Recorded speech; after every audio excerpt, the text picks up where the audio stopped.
call a good night. I will take some questions. Jay prepared a list of who's naughty and nice, so we'll see who made it. Julie must be nice. Julie Pace of AP. Thank you, Mr. President. Despite all of the data points that you cited in your opening statement, when you look back at this year, very little of the domestic agenda that you outlined in your inaugural address and your State of the Union has been achieved. Healthcare rollout obviously had huge problems, and your ratings from the public are near historic lows for you. When you take this all together, has this been the worst year of your presidency? I got to tell you, Julie, that's not how I think about it. I have now been in office 5 years, close to 5 years.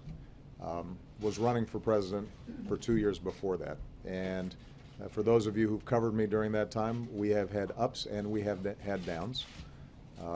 I think this room has probably recorded at least 15 near-death experiences. And what I've been focused on each and every day is, are we moving the ball in helping the American people, families, have more opportunity, have a little more security, to feel as if they work hard, they can get ahead.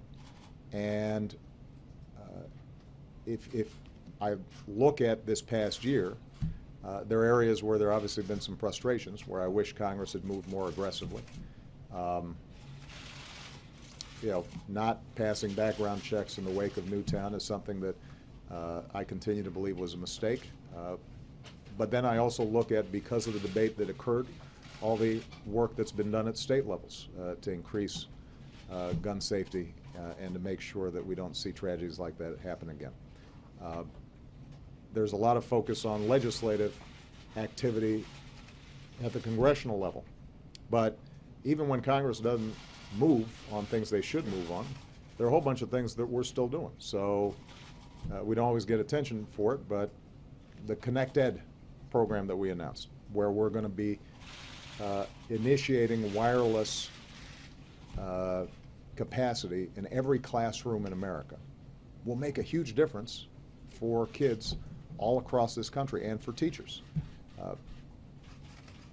A manufacturing hub that we set up in Youngstown, something that I talked about during the State of the Union, is going to create innovation and connect universities, manufacturers, job training to help create a renaissance, build on the renaissance that we're seeing in manufacturing. When it comes to energy, this year is going to be the first year in a very long time where we're producing more oil and natural gas here in this country than we're importing. That's a big deal. So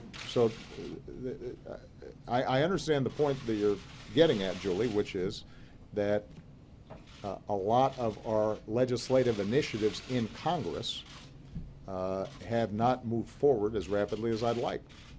I completely understand that, which means that I'm going to keep at it.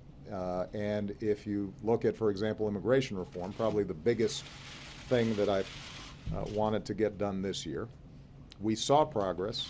It passed the Senate with a strong bipartisan vote. There are indications in the House that even though it did not get completed this year, that there is a commitment on the part of the Speaker to try to move forward legislation early next year.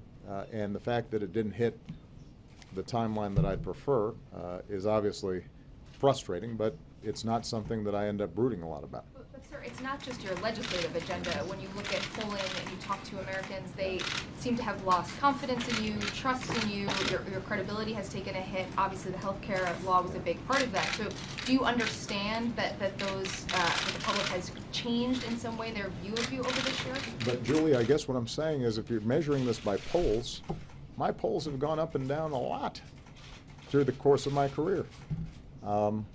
I mean, if I was interested in polling, I wouldn't have run for president. I was polling at 70% when I was in the U.S. Senate.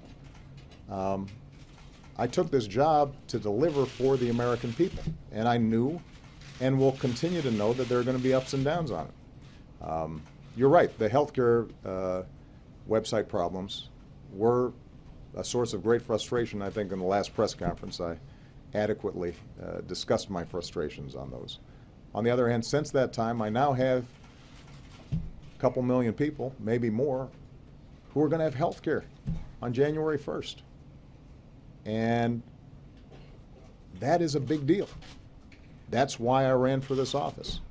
And as long as I've got an opportunity every single day to make sure that in ways large and small, I'm creating greater opportunity for people, more kids are able to go to school, get the education they need, more families are able to stabilize their finances, the housing market is continuing to improve, people feel like their wages maybe are inching up a little bit. If those things are happening, I'll take it. And I've said before, I've run my last political race. So at this point, my goal every single day is just to make sure that I can look back and say, we're delivering something. Not everything, because this is a long haul. All right?